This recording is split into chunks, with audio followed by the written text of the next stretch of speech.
The real-time strategy genre is a special one, at least to especially to myself, and I know to a lot of other people out there. But it's a certainly a genre within gaming that has lost its popularity, and I believe that it's going to come back around at some point or another, where real-time strategies, get their glory once again, because it feels like within gaming, real-time strategy was one of the flagships of all genres. And then, of course, the first-person shooters start coming in, and the shooters, and then it seemed like most people were playing games like shooters instead of real-time strategy games. And to this day, it seems that some of those, great real-time strategy games back in the day, back in the 90s and into the 2000s, are still popular to this day in one way, shape, or form. Some of them have continued onwards. Others we're still waiting for sequels. One of those being, though, Command and Conquer. And this is a franchise, guys, that I think that a lot of people want to see continuations of. But the question is what happened here? What's kind of, what happened to Command and Conquer? Because we haven't seen, a continuation of this franchise in a number of years, that being since 2012, guys. So what happened to Command and Conquer? Let's talk about it. So, guys, if we look at the release timeline, we can look at these things and think to ourselves, it's actually quite simple. You look at Command and Conquer, the original game came out in 1995. And between 1995 and 2003, you basically had a new game or two every single year. So 1 to 2 games per year, guys. I mean, let's be real, that's almost overkill, right? Especially with the game, as that was getting as popular as Command and Conquer. Well, what ended up happening was, guys, after 2003, you had a couple of years off, and then it comes back around in 2006 with the first decade, and then Command and Conquer 3 with Tiberium Wars, and they continued onwards. Here was the thing, though. They continued making like 2 games per year. And I think ultimately, if you look at this, from 2008 and 2009, you see Command & Conquer 3 Kane's Wrath and Command & Conquer Red Alert 3 were both brought out in 2008, with Command & Conquer Red Alert 3 Uprising, Red Alert 3 Commander's Challenge in 2009, of course, the expansion. So if you really look at this from a standpoint of, okay, was there oversaturation in Command and Conquer? You can look at this from a number of different, aspects. One thing you can also look at is that after 2010, you had a year off. 2012, of course, we can see Command and Conquer Tiberium Alliances was pretty much the last game that we had, guys, back in 2012. Now, what happened here? You can look at just from this release timeline. From 1995 to 2003, it was so jam-packed with Command and Conquer. It was almost like the developers and publishers were trying to push out way too much, obviously on just society in general, like onto the fan base. And I think that can really be true at this point. You can really look at this and say, yeah, they just pushed way too much. Now, obviously, some of these are going to be expansions and things of that nature. But even with expansions, I mean, it's a lot of content that you're getting, which is great. But when you're talking, it's Red Alert, it's the Tiberium Wars, it's Kane's Wrath, it's, from main stories to side stories to all these different things, it actually can become almost overwhelming for a fan base. Now, Command and Conquer's fan base has obviously been looking for a continuation of this franchise. And I think that it's about time, right? It's about time that we got a continuation of it. So what really happened, though, more recently than not?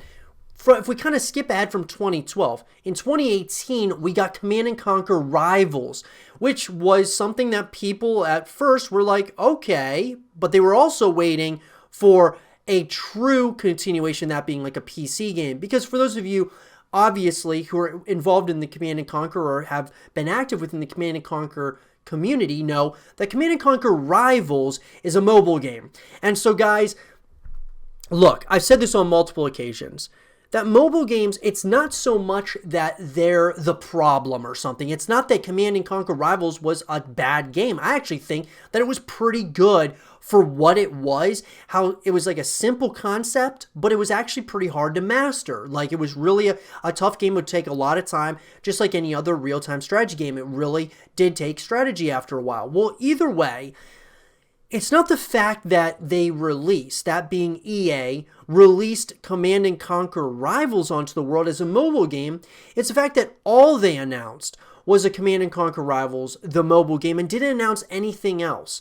People would have been totally fine with Command and Conquer Rivals being announced and coming out if they also would have heard that there was going to be a true sequel to the franchise, as in the form of like a PC game.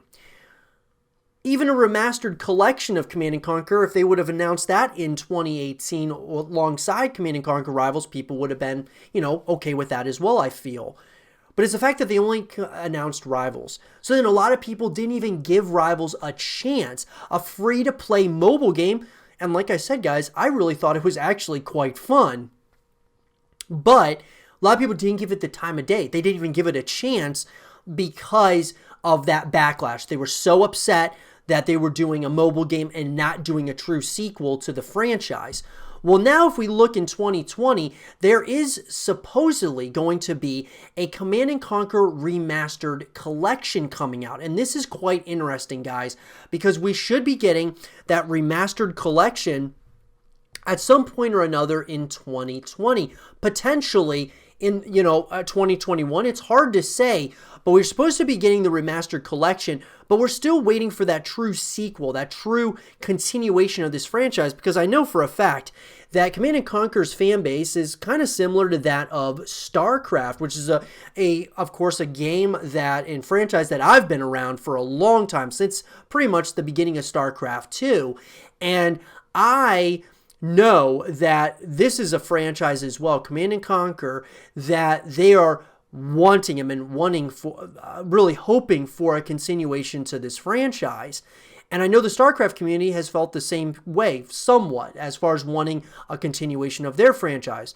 But nonetheless, what happened to Command & Conquer, guys, really can come down to a couple of things. Some oversaturation in the early years, and then some oversaturation again, and then a significant hiatus to a mobile game instead of a true sequel. And as I said, it's not so much the mobile game that was the demise or the real downfall here. It was the fact that it was a mobile game but wasn't announced next to something else. The same can be said for a game like Diablo. Diablo Immortal was announced, but they never announced Diablo 4 alongside that. If they would have announced Diablo 4 and Diablo Immortal, people would have been fine with Diablo Immortal coming out. They would have been totally open to connecting with the franchise in another way other than, the original way, that being like on PC. Mobile games, that's not it. The problem isn't a mobile game. The problem is the way you do it and how you're treating a very well-established franchise like Command & Conquer. So I think that's what happened, guys. Now, as far as the future of this franchise, moving forward, on August 15, 2012, it was announced that Generals 2 would be repurposed to a free-to-play game simply known as Command & Conquer. The new game would have been based around the Generals franchise. However, following feedback from players who were able to play the alpha trial, the game was canceled in October 2013. In 2013, EA has said that the franchise will continue, but has given no other information. And then in 2014, EA was looking for a new developer for the reboot. And then on June 9, 2018, EA revealed Command & Conquer Rivals, which was under development by the newly formed EA Redwood Studios, and released for Android and iOS mobile devices. EA announced in November 2018 its plans to remaster Command & Conquer, including expansions and Red Alert for modern computer systems through Petroglyph Games. It is expected to release on June 5th, 2020. Now, look, there's nothing wrong with remasters either, but I really feel that people want a true sequel, like true continuation of the franchise. Remasters are great. If you're in the community and you love some of the older Command & Conquer games, getting them remastered is great. Updated graphics and things of that nature. It's good for everybody. but I think that there's still a real need for this series to continue in a major way. Whether you're talking from the mobile side, Command & Conquer Rivals, they've got that. But from a PC standpoint as well, I think it's really important for that fan base because Command & Conquer has a nice-sized fan base. Just don't oversaturate the market for Command & Conquer. Don't be bringing out 2 games a year or a game here and an expansion there for a sub-series within Command & Conquer. Just stick with, 1 game for a while and update it as you go. That's kind of my personal opinion on it, but I would love to hear your guys' opinion. What do you guys think happened to Command & Conquer? Where we are now? Where do you think we're going with the Command & Conquer franchise? Let me know, like I said, in the comment section below. And for more Command & Conquer videos and content, stay here with Zero TV.